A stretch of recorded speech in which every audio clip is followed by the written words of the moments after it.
Well, thank you very much, Neil, for that warm welcome. And Excellencies, ladies and gentlemen, it's very good to be here, be able to join you today at this important conference.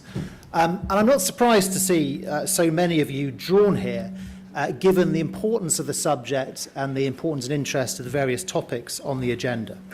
Iran is a country which has long held the power to fascinate people. It's famously heir, as has been said, to one of the oldest civilizations in the world, the place where East meets West.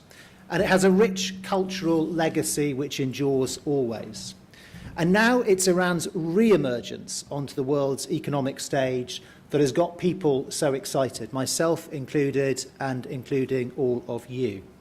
We've seen rapid seismic change in Iran as it reopens for business and reaches out to forge new links with countries right across the globe.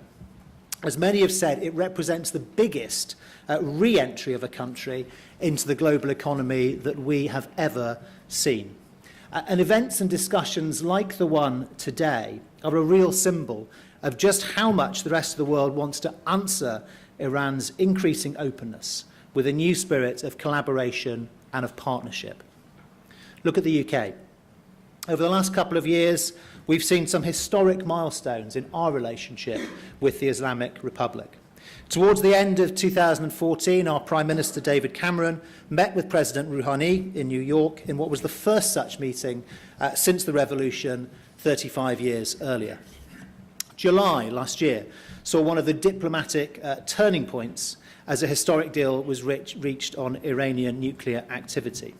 It was shortly after that I had the opportunity to join our Foreign Secretary in Tehran on the occasion of the reopening of the British Embassy to bring a new era of dialogue and diplomacy, and with colleagues from UK Commerce also to welcome a new era of economic cooperation. Things have progressed apace since then. At the start of this year, of course, Implementation Day and the removal of a number of sanctions really paved the way for the reopening of trade with Iran once more. It has been a long journey to get here, but I am confident that we are very much at the start of a new and very exciting chapter, one that I know everyone here hopes will mean increased prosperity on all sides. Because increasing trade is something that not only brings economic benefits to all, it brings with it closer ties and deeper understanding in a broader sense too. And it's not surprising that so many countries and companies are rushing to Iran's door now that it is open for investment and partnership. It is a country with massive potential, a market of over 80 million people, country with the fourth largest oil reserves in the world, a highly skilled and educated workforce, a large manufacturing industry, great ingenuity and fortitude, which I would say has been further honed over these last few decades. And of course, a compelling and very, very important geographic location which links the Middle East with Central and South Asia. It could go on, but unless you've turned up to the wrong gig this morning, you probably know that Iran is a very interesting and exciting proposition, and the potential for jointly value-creative business opportunities is vast. You know how much this country has to offer. In short, a prosperous Iran at peace with its neighbours, some of which are growing extremely rapidly, could transform this whole region, opening up new trade routes and creating a host of new opportunities. Here in the UK, we are determined to be a big part of that journey. That's why I led a trade delegation to Iran last year to coincide with the reopening of our embassy. There was a great deal we all learnt from that visit, beyond, of course, the beauty of the country and the famous warmth of the hospitality of the Iranian people. We saw the opportunities in industries like agri-tech, aerospace and automotive. And we discussed with the government their aims to attract foreign investment across all of their major sectors. Infrastructure in particular is an area where a huge amount of investment will be needed to drive the economic growth, to reach the economic potential across the country. We heard about the exciting transport projects underway, like the redevelopment of the ports, the expansion of the rail network. And importantly, we saw the passion of our Iranian counterparts to boost their country's economy, to work together and to do so at pace and with urgency. But a relationship is not rebuilt in a single visit. And since we came back from Tehran and shared some of the insights and connections we had formed there, a lot of further developments have taken place. The Prime Minister has appointed Lord Lamont as our trade envoy to Iran, and I know he had a very productive visit just a couple of weeks ago. Our Transport Minister, Robert Goodwill, also visited last month to look at how some of our top companies, like Rolls-Royce, can play a part in the Iranian transport sector. And we're looking more generally at how we can provide more support to companies in the UK who are interested in exporting to, but working with also companies in Iran.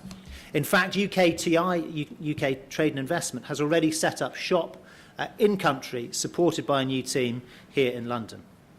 And UK Export Finance has reintroduced cover worth hundreds of millions of pounds, alongside a £50 million facility to guarantee payments to UK professional services, advising the government of Iran, something I'm sure Gordon Walsh from UK Export Finance will be talking about in greater detail a little later today. My colleague Sajid Javid, the Business Secretary, is also hoping to lead a trade delegation later this year. So the seeds of a new and productive relationship between the UK and Iran have been planted, but there is certainly more work to be done. British firms almost completely withdrew from Iran while sanctions were in place, and rebuilding the links they once had will not happen overnight. Naturally, there are challenges involved. Our companies will need to familiarise themselves once again with the market, as well as the due diligence they need to do business with Iran once again.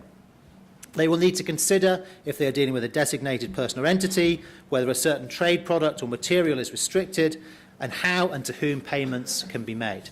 It isn't a simple process, but the benefits are there for those who stick with it. And of course, a successful trade relationship hangs upon having the right payment routes in place. That's why re-establishing banking channels between our two countries is one of this government's, and I know one of His Excellency's top priorities. And in fact, just last week, our Foreign Secretary, Philip Hammond, hosted a roundtable with Secretary John Kerry, with some of the largest banks in attendance, to discuss how we can overcome some of the key barriers that are getting in the way of their re-engagement.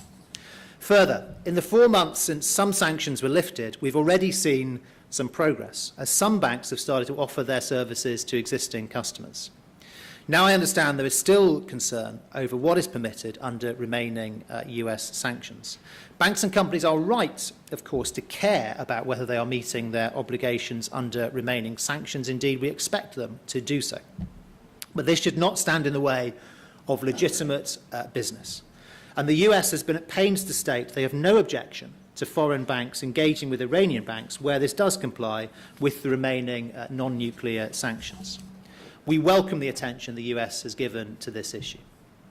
We'll continue to work closely with them to give the industry the clarity it needs to re-engage with the Islamic Republic. And we'll keep working closely with Iran as they develop their compliance and regulatory standards to meet the requirements of FATF, the Financial Action Task Force. And I'm sure that today will be another important opportunity to discuss some of these points in greater depth and to reach greater understanding. Finally, it would be remiss of me if I didn't mention the opportunities available in the Islamic finance sector as an avenue for further potential collaboration between the UK and Iran. Because the growth in Islamic finance has been as much of a success story here in the UK as it has across the world.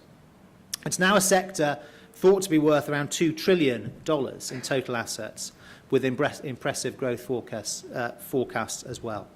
Iran is, of course, a pioneer in Sharia finance after converting its banking system to be interest-free in the 1980s. But the UK, as an open, outward-facing economy and as Europe's preeminent financial centre, has also been leading the way. In 2014, we became the first country outside the Islamic world to issue sovereign sukuk, and I think it's testament to our market that the issuance received such strong demand from a wide range of investors. Though at £200 million, this was the largest ever issuance in sterling, Orders for the issuance totaled £2.3 billion, so the offering was over 10 times oversubscribed. And we now have more than 20 international banks operating in the UK, working in Islamic finance, with as many as 20 law firms providing related services. And we've gone further, developing Sharia-compliant startup loans, which hit the market last year. And right now, we're also working on ensuring the availability of Sharia-compliant student loans. Iran is very well placed to work with us as partners in these ventures, and I hope we will see more collaboration in that sphere as well. So, this really is an exciting stage in the development of relationships between our two great nations, between the United Kingdom and the Islamic Republic of Iran.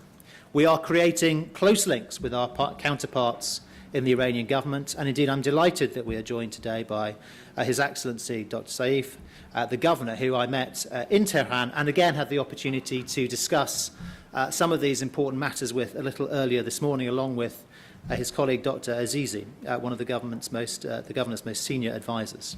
But this is about more, much more, than the relationship between our two governments, between our central financial institutions.